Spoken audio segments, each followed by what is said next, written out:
Bonjour à tous. On est donc dans le Tanya au chapitre 6 au début. Jusqu'à présent, on avait expliqué que chaque juif possède deux neshamot, deux âmes. Il y a l'âme animale, qu'on appelle aussi l'âme naturelle, c'est l'ego finalement.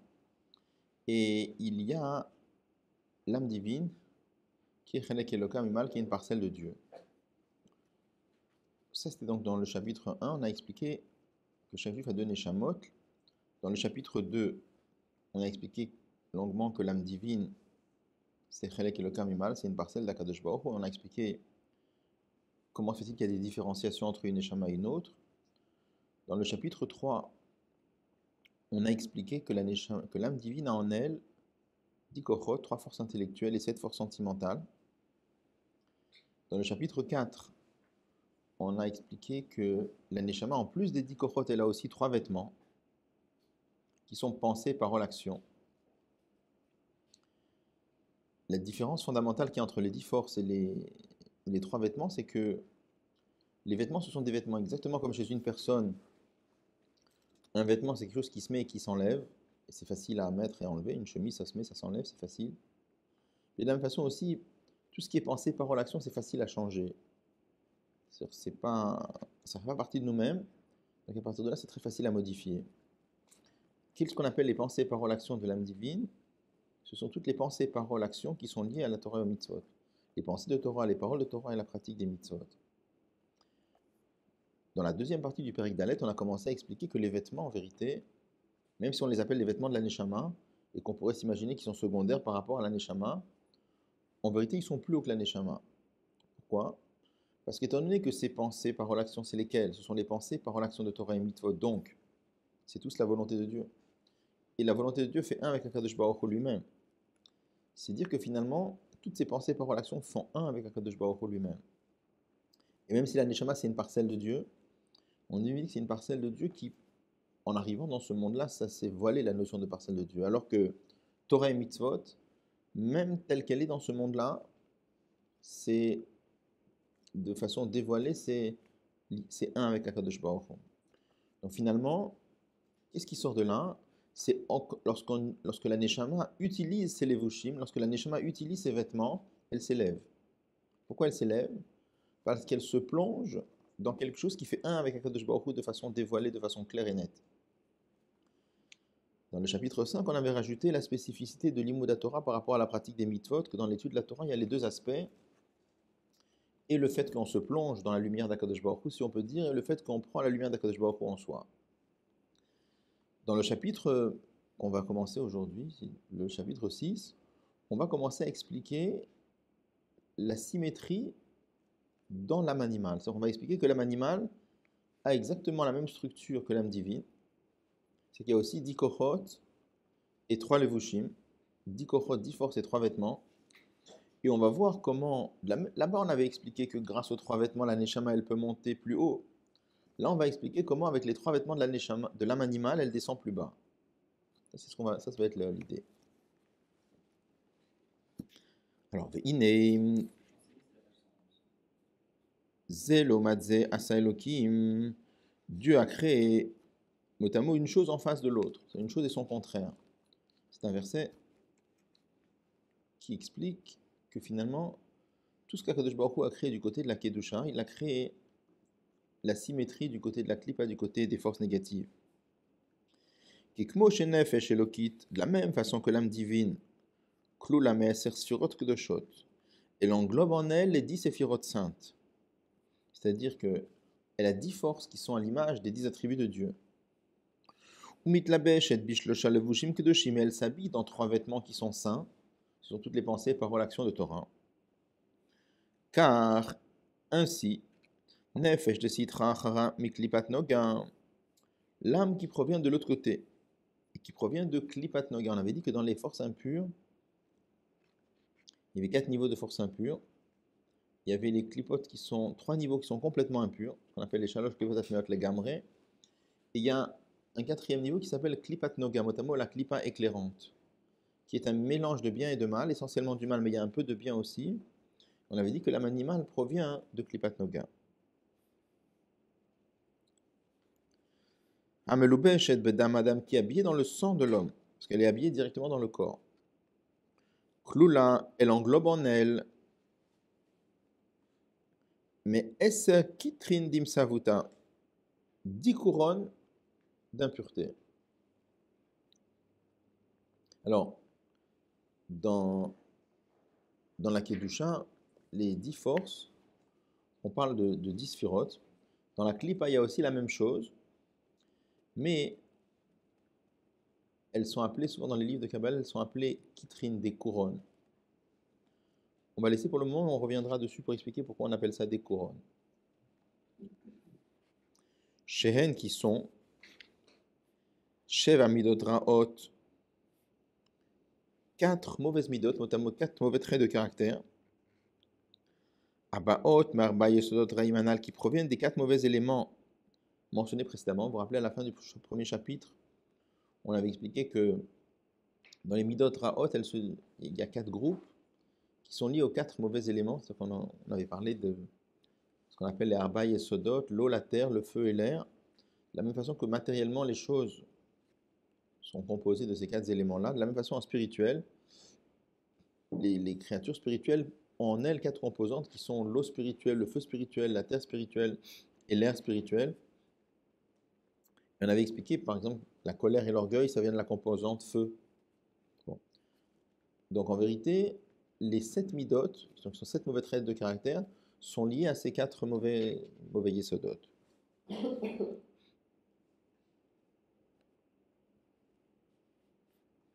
Vesechel amolidan. Donc il y a 7 midot mauvaises, et après il y a l'intellect qui leur donne naissance. Aner lak le shalosh, qui est divisé en 3. Shehen, chochma bina vadat, qui sont chochma bina et dat. Makor midot, la source des midot. En quoi est-ce que sont la source des midot? Qui a midot hen, le fi erechasechel. Car les midot, les traits de caractère, sont au niveau de l'intellect. Bon, qu'est-ce que ça veut dire? Vous avez remarqué que ici, dans l'âme animale, lorsqu'on parle des midot et de l'intellect, on parle d'abord des midot et après de l'intellect, alors que dans l'âme divine, on a fait le contraire. Dans l'âme divine, on a parlé d'abord de l'intellect et après on a parlé des midot. Pourquoi? Alors, on le voit déjà ici, mais on le verra encore plus tard dans le chapitre 9. Il y a une grande différence entre l'âme divine et l'âme animale à ce niveau-là. Dans l'âme divine, l'essentiel, c'est l'intellect. Dans l'âme animale, l'essentiel, c'est les sentiments. Comme ça. Dans l'âme divine, pour avoir l'amour de Dieu et la crainte de Dieu, il faut passer par la réflexion. Il faut réfléchir à la grandeur de Dieu et percevoir à combien Dieu est infini, à combien il est au-delà de tout, combien il transcende tout, comment il fait exister toutes les créatures chaque fraction de seconde. Et lorsque quelqu'un comprend ceci de façon très profonde, ça lui donne une envie très très intense de vouloir se rapprocher d'Akadosh Baruch Hu. Il sent que ça c'est la vérité. Donc c'est l'intellect qui donne naissance au sentiment.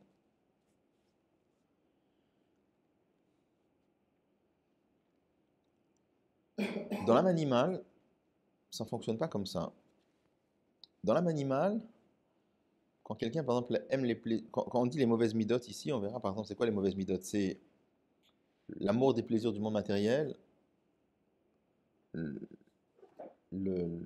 ça c'est chesed, par exemple, gvura, ce qui correspondait là-bas à la crainte de Dieu, là ça va être la colère ou alors la crainte des choses de ce monde-là. Ça, c'est quelque chose pour lequel on n'a pas besoin de beaucoup réfléchir. L'envie des plaisirs du monde matériel, pas besoin de réfléchir à ce que ça peut apporter, c'est quelque chose de naturel. En d'autres termes, l'âme divine cherche la vérité. Ça veut dire que elle veut savoir comment les choses doivent être, qu'est-ce qu'il faut aimer, et c'est ça qu'elle cherche. L'âme animale, il ne cherche pas la vérité. Lui, il cherche, l'âme animale, qu'est-ce qu'elle cherche? Faire ce qu'elle a envie. Faire ce qui lui plaît. Ou ne pas faire ce qu'elle n'a pas envie. C'est tout ce que c'est. L'intellect, il intervient aussi, mais il intervient juste, parce qu'il dit quand même Amolidan qui donne naissance, il intervient juste pour déterminer le niveau des envies. C'est-à-dire, par exemple, un enfant, quand il est petit, bah, il a envie des plaisirs matériels, mais lesquels? Ceux qu'il comprend. Ça veut dire que ça va être les bonbons, les sucreries, honnêtement. Quand il grandit, qu'est-ce qu'il comprend être bien? Bah, il comprend autre chose. Donc, ces midotes, elles vont. Mais là-bas, les midotes ne sont là que pour déterminer le niveau, si on peut dire, des. Pardon. L'intellect ne sert que à déterminer le niveau des midotes. Mais les midotes, elles se réveillent toutes seules, elles n'ont pas besoin de l'intellect pour se réveiller. Il y a encore autre chose, on n'en parle pas ici, mais c'est aussi que l'intellect va être mis au service des midotes. Mais ça, c'est encore autre chose. On n'en parle pas ici, c'est pas ça le sujet. Ce que j'appelle mis au service, c'est-à-dire, je prends un exemple très grossier. Imaginez par exemple, on peut avoir quelqu'un qui est très très très très intelligent, et par exemple c'est un voleur. Donc il va mettre toute son intelligence, lui pour lui ce qu'il veut c'est par exemple voler l'argent des autres par exemple. Il va mettre toute son intelligence à savoir comment faire. Et il va avoir des idées incroyables. Mais qu'est-ce qui se passe? Ce sont là-bas s'il était intellectuel vraiment, il réfléchirait, est-ce que c'est juste? Je dois chercher la vérité, mais lui, il a des a priori. L'a priori, c'est moi, je veux prendre l'argent des autres. À partir de là, il va mettre son intelligence au service. Mais là, l'intelligence sert les mauvaises midotes, les mauvais traits de caractère de l'âme animale. D'accord?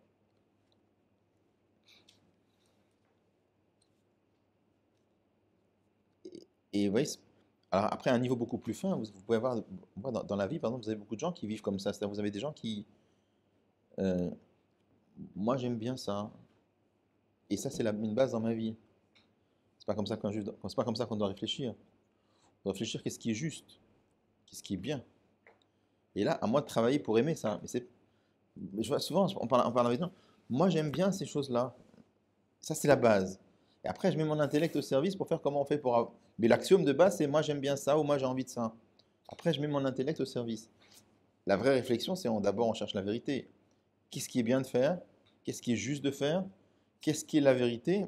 Après, à moi de réveiller l'envie de faire la vérité et de faire ce qui est bien.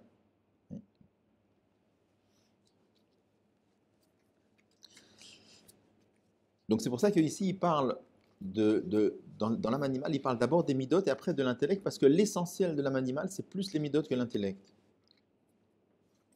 Même s'il a dit il a dit à Sechel Amolidan, l'intellect qui donne naissance aux sentiments. Alors dans quel détail ça leur donne naissance? Il explique tout de suite. Qui a midot en le fiarecha sechel, car les midot, c'est-à-dire les traits de caractère, les envies par exemple, elles sont au niveau de l'intellect, c'est-à-dire qui a katan choshek ve'oev dvarim ktanim, car l'enfant il désire et il aime des petites choses, ou perchuté aer, et d'un niveau qui est bas. Le fichier sichlo katan, parce que son intellect est trop petite, ve'katser est trop courte, la sik dvarim ekarim yoter mehem, pour comprendre des choses plus grandes, plus précieuses. Et de la même façon, mitkaes ou mitkatsef, il se met en colère, mitvarim ktanim, pour des petites choses. Un enfant, par exemple, il va se mettre en colère pour des bêtises. Un adulte, il va se mettre en colère pour des choses plus graves. Donc, l'envie, ça c'est chesed. La colère, c'est gvura, mais dans le mal. Et simplement, quand il est petit, bah, il va se mettre en colère pour des stupidités. Et quand il est grand, il va se mettre en colère, mais pour des choses importantes. Des fois, on a des enfants qui, même quand ils sont adultes, ils sont enfants. C'est-à-dire qu'ils se mettent en colère pour des bêtises. Même dans le Nefesh Abamit, je parle évidemment.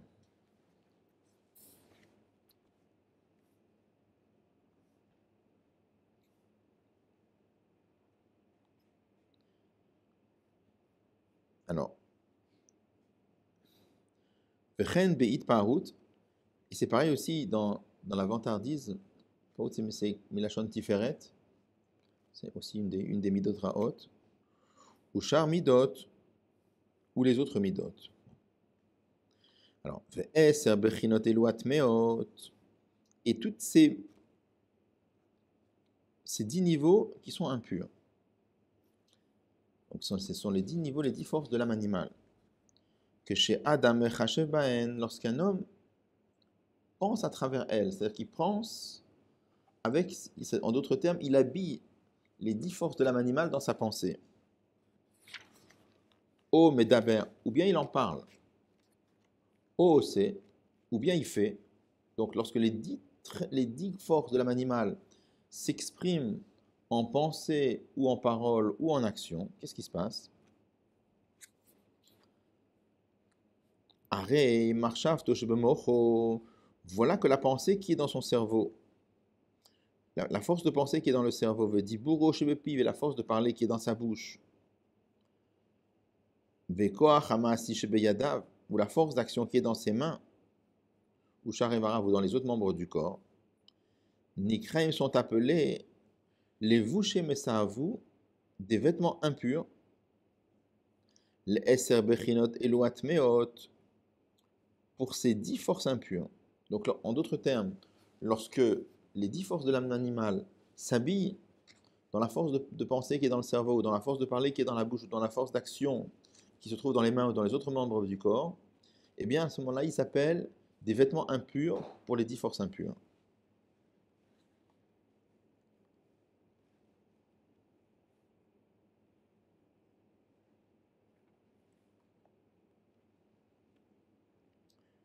Il dit Vehenhem, et ce sont Kolamasim Ashernasim Tachat Hashemesh, toutes les actions qui sont faites sous le soleil, Asherakol Hevel, Veroot Ruach. Ça, c'est un verset de Kohelet, un verset de Shlomo HaMelech, qui dit qu'il a dit Raïti, j'ai vu que toutes les actions qui sont faites sous le soleil, sous le soleil, c'est-à-dire dans le monde, il dit Akol Hevel, c'est tout du vent, Hevel, c'est un souffle, Veroot Ruach, et c'est des choses qui brisent l'esprit. Le pshat simple qui veut dire qui brise l'esprit, c'est des choses qui rendent triste. Il dit on voit que les actions de ce monde-là, la majorité des actions, la grande majorité des actions, elles sont mauvaises. Et si on les regarde bien, il dit ça rend triste. Mais dans le Zohar, le mot ro'ot ruach, que ça rend triste, il explique un petit peu différemment. Comme il explique dans le Zohar Beshalach, ça brise l'esprit, mais ça veut dire ça brise l'esprit de l'âme divine. Ça brise l'esprit de l'Akdosha. Parce qu'en fait, on va voir que tant que quelqu'un est plongé dans ses actions, dans les actions de l'âme animale, alors ça l'empêche de se rapprocher de Dieu. Donc c'est quelque chose qui brise l'esprit de la Kedusha qu'il y a dans la personne.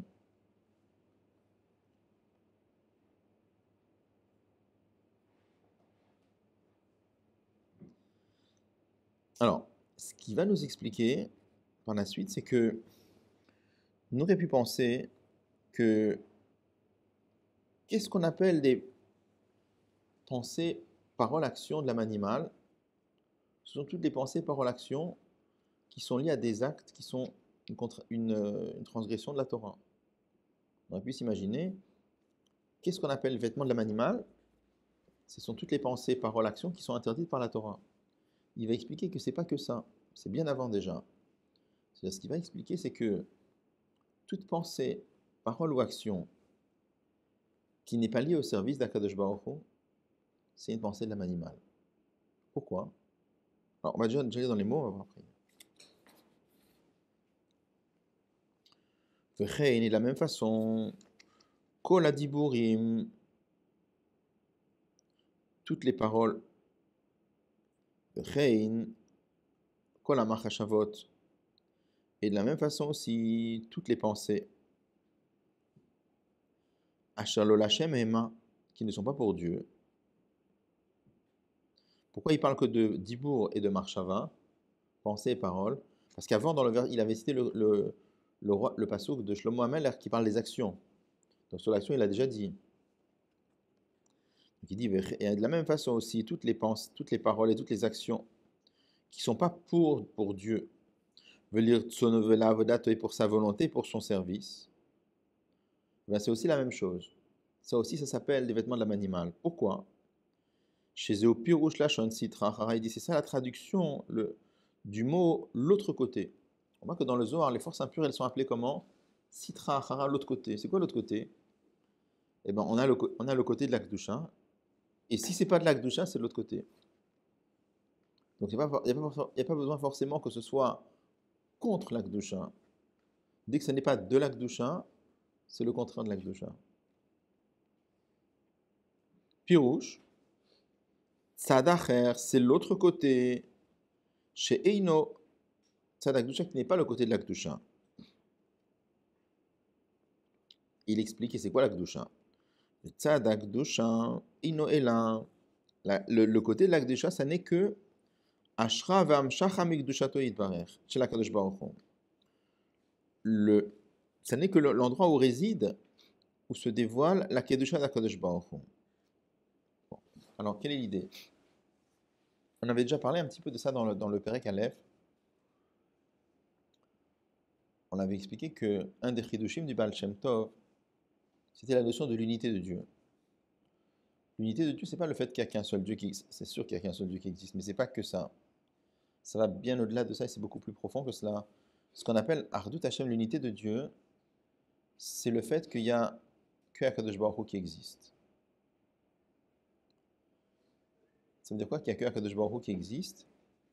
Ça, c'est une notion qui va être expliquée très longuement dans la deuxième partie du Tanya, Sharayichot Va'emuna, dans lequel on va expliquer que quand nous ouvre nos yeux, on ne voit pas qu'il n'y a que Akadosh Baruch Hu qui existe, nous on voit le monde entier. Donc qu'est-ce que ça veut dire? Comment on peut dire qu'il n'y a que Akadosh Baruch Hu qui existe? Alors, un des points qu'on verra, c'est que le monde, c'est quelque chose qui fondamentalement ne peut pas exister. Il faut qu'Akadosh Baruch Hu le fasse exister chaque fraction de seconde. Pourquoi? Si tu veux, quand on arrivera à Sharayichot Va'emuna, on pourra en parler. Pour le moment, on va l'admettre. Donc l'exemple qu'on donne, c'est comme lorsqu'on jette une pierre. Lorsqu'on jette une pierre, la nature d'une pierre, c'est qu'elle ne peut pas s'envoler. Si quelqu'un nous dit qu'il a vu une pierre s'envoler tout seul, on ne le croira pas, ou on dirait qu'il a mal vu. D'accord? Donc la nature d'une pierre, c'est de rester tranquille, ou en tout cas d'être soumise à la pesanteur, mais de ne pas s'envoler. Quand quelqu'un jette une pierre, qu'est-ce qu'il fait? Il met une énergie dans la pierre, et la pierre, elle s'envole. Est-ce qu'il y a une seule seconde où la pierre, elle vole toute seule? Jamais. La pierre, elle vole comment?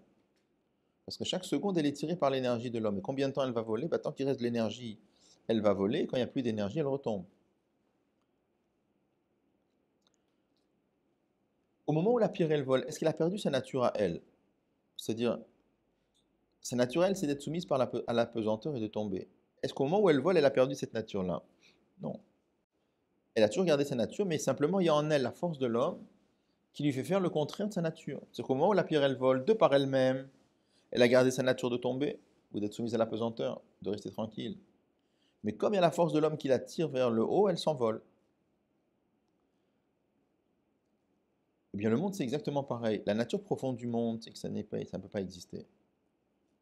Et même au moment où Akadosh Baruch Hu le fait exister, il a gardé sa nature profonde de ne pas pouvoir exister. Mais simplement, chaque fraction de seconde, le monde existe. Pourquoi? Que parce qu'Akadosh Baruch Hu le fait exister. Donc, si j'en viens à la pierre, on a déjà parlé de cette notion-là. Est-ce que je peux dire que la pierre, elle vole? Oui. Est-ce que je peux dire que la pierre est devenue un objet volant? Non. Pourquoi? Parce que la pierre n'a pas acquis la propriété de voler. De la même façon aussi, le monde, est-ce qu'il existe? Oui. Mais est-ce qu'il est existant? Est-ce qu'il est devenu un objet existant? Non. Parce que le monde n'a jamais acquis la propriété d'exister. Donc ça, c'est l'idée que Akadosh Baruch Hu fait exister le monde chaque fraction de seconde. Une des conséquences immédiates de ça, c'est que le monde n'est pas existant. Il existe, mais il n'est pas existant. Le seul qui est vraiment existant, c'est Akadosh Baruch Hu. Et ça, c'est une des explications de la notion de l'unité de Dieu. Quand on dit qu'il n'y a que Dieu qui existe, ça veut dire la vraie existence, être existant. Il n'y a que Akadosh Baruch Hu. Le monde existe, mais il n'est pas existant. Alors, une des conséquences qui découlent de cela, c'est comment on doit regarder le monde. En vérité, pourquoi Akadosh Baruch Hu a créé le monde? Akadosh Baruch Hu a créé le monde parce qu'il veut Torah et Mitzvot. Et comme il veut Torah et Mitzvot, alors de la même façon qu'on a besoin de cuir pour faire des lanières des tefilines ou pour faire les bâtiments des tefilines ou pour écrire les parachutes des tefilines, et de la même façon qu'on a besoin de laine pour faire des tzitzit, alors de la même façon, on va avoir besoin d'une tête pour poser les tefilines, et on va avoir besoin d'un bras pour poser les tefilines, et on va avoir besoin d'un corps pour poser un talit dessus. Et donc nous, on est quoi? Il n'y a pas nous, il n'y a pas moi. Il y a les mitzvot, et le support de Torah et mitzvot. Nous, qu'est-ce qu'on est? On est le support de Torah et mitzvot. Un peu comme la Mishnah dit dans Masechet Kiddushin, Ani lo nivreti elal neshamesh et koni. Je n'ai été créé que pour servir mon créateur. C'est-à-dire, c'est pas moi j'existe et moi je fais Torah et Mitzvot. Il y a pas moi. Il y a milchatrila dès le départ. Il n'y a que Hachem, Torah et Mitzvot. Et pour qu'on puisse faire Torah et Mitzvot, alors il faut le support pour le faire. Il faut le matériel pour le faire. Donc nous, on fait partie du matériel pour faire Torah et Mitzvot. Y compris notre ego aussi fait partie du matériel nécessaire à faire Torah et Mitzvot. Donc, tant qu'on ressent cette notion-là, ça s'appelle l'akdosha. Quand cette notion se voile, l'akdosha est voilée. Et là, on passe dans la klipa. Donc, c'est pour ça que prenons un exemple très simple, quelqu'un mange. Alors, la façon souhaitable de manger, c'est quoi? C'est quand quelqu'un mange avec l'intention de pourquoi je mange? Parce qu'étant donné qu'il faut que je fasse Torah et Mitzvot, mon corps a besoin de force pour faire Torah et Mitzvot. Étant donné que j'ai besoin d'éduquer ma famille dans le chemin de Torah et Mitzvot, il faut que je sois en bonne santé. Donc j'ai besoin de manger, pour ça je mange. C'est que pour ça. C'est un travail, c'est pas évident, on verra ça dans la suite.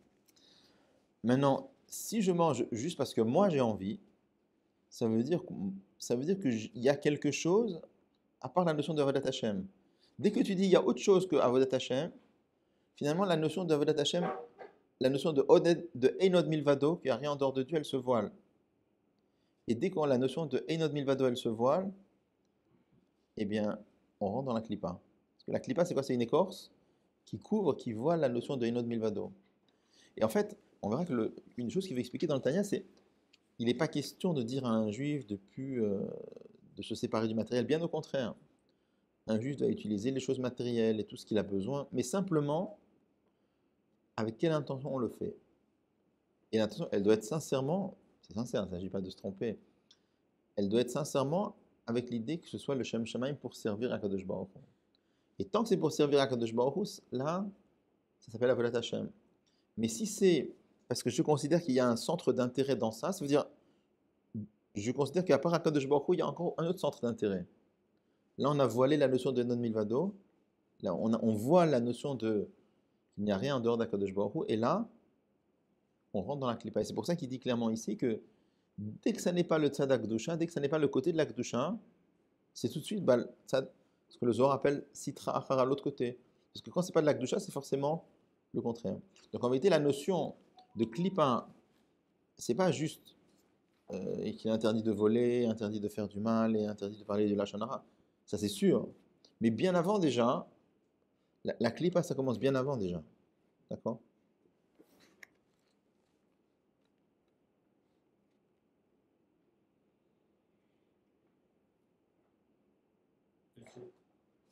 On dit que le monde n'existe pas. Il est existant, mais il n'existe pas. Non. Qu'il existe, mais il n'est pas existant. Il n'est pas existant, pardon.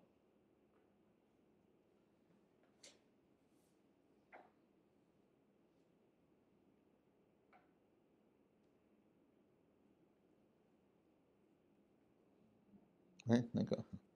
Bon.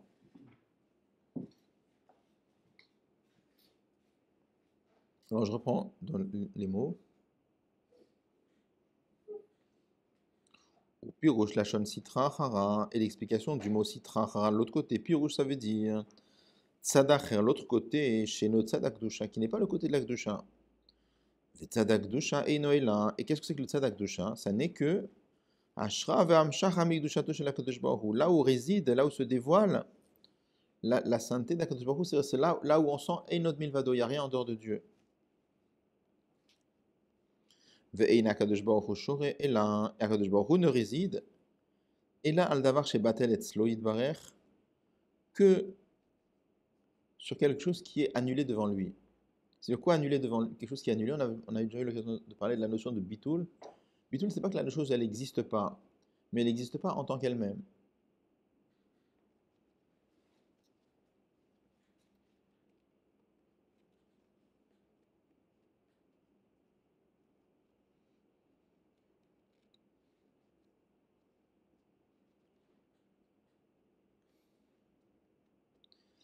Qu'est-ce que c'est que la chose n'existe pas? La notion de bitul, que la chose n'existe pas en tant qu'elle-même. C'est que la notion de bitul, c'est pas que la chose n'existe pas, encore une fois, c'est qu'elle n'existe pas en tant qu'elle-même, elle existe en tant qu'autre chose. Si on prend un exemple de ce qu'on a appris dans la Gemara tout à l'heure,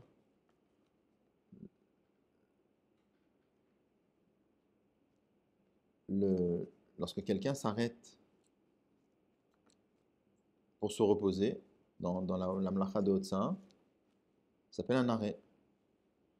Mais quand il s'arrête, pas pour s'arrêter, il s'arrête pour recharger son paquet sur les épaules, on a dit c'est pas considéré comme un arrêt, c'est considéré comme quoi? C'est une étape de la marche. Donc voilà un cas où l'arrêt n'est pas considéré comme un arrêt, mais en vérité l'arrêt il est quoi? Il est une étape de la marche, parce qu'il s'arrête, c'est juste pour reposer son fardeau sur ses épaules qui est en train de tomber. Donc là c'est un cas où l'arrêt est battel, l'arrêt est annulé, l'arrêt il n'est pas là en tant qu'arrêt, l'arrêt il est là en tant qu'étape de la marche. Donc voilà un exemple de bitoul, c'est-à-dire la chose elle existe, mais pas en tant qu'elle-même, elle existe en tant qu'autre chose.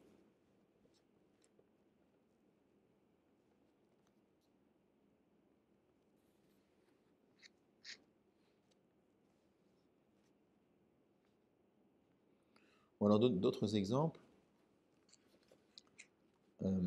Si quelqu'un fabrique une souka par exemple, et qu'entre le sol de la souka et le srach, il y a plus de 20 coudées, il y a 20 coudées ou plus, la souka elle est psoula, c'est pas cachère. Si quelqu'un maintenant a fait une souka qui est comme ça, dans laquelle il y a plus de 20 coudées, alors qu'est-ce qu'il faudrait faire? Il faudrait surélever le sol. Bon, une fois qu'il aura surélevé le sol, il faudra ensuite déplacer le srach et le remède, enfin juste soulever le srach et le remède, parce que sinon il y a un problème au niveau de l'akha qu'on appelle ta'aseh velomina asui, enfin c'est pas le sujet maintenant, mais en tout cas, il faut surélever le sol. Si quelqu'un surélève le sol en mettant des coussins et des matelas, c'est marqué dans la halakha que c'est pas valable. Mais si quelqu'un surélève le sol en mettant de la terre, de la paille, du sable, alors ça peut être valable. Quelle est la différence? C'est marqué que quand quelqu'un met des coussins et des couvertures, c'est marqué que il ne les annule pas par rapport au sol. Mais quand il met du sable ou de la terre ou de la paille, c'est marqué qu'il peut l'annuler par rapport au sol. C'est de quoi annuler, il l'annule pas? C'est pas que la chose elle n'est pas là. Mais c'est dans l'esprit de la personne, comment il regarde le matelas. Quand il a mis un matelas dans son esprit, il n'est pas en train de dire ça c'est le sol de la souka. Il est en train de penser il y a des matelas dans la souka. Mais quand il met de la terre, alors il peut arriver à considérer qu'il dit bah, il y a de la terre dans ma souka. Ça c'est le nouveau sol de la souka. Donc la terre qu'il met, elle n'est plus là en tant que terre, ou le sable qu'il met, il n'est plus là en tant que ça. Il est là en tant que sol de la souka. Ça s'appelle batel, c'est annulé. Quand il met des coussins, c'est pas annulé, parce qu'il ne se dit pas c'est le sol de la souka, c'est des coussins, c'est des matelas. D'accord? Donc la notion de bitoul, c'est pas que la chose elle n'existe pas, c'est elle n'existe pas en tant qu'elle-même. Donc ça, c'est finalement toute la notion de bitoul, c'est qu'on doit sentir que il n'y a pas moi en tant que moi, il y a moi en tant que support d'Avodat Hashem. On va s'arrêter là pour aujourd'hui et on reprendra si Dieu veut le sujet. On est resté au milieu, mais en tout cas. Au revoir à tous, à la semaine prochaine.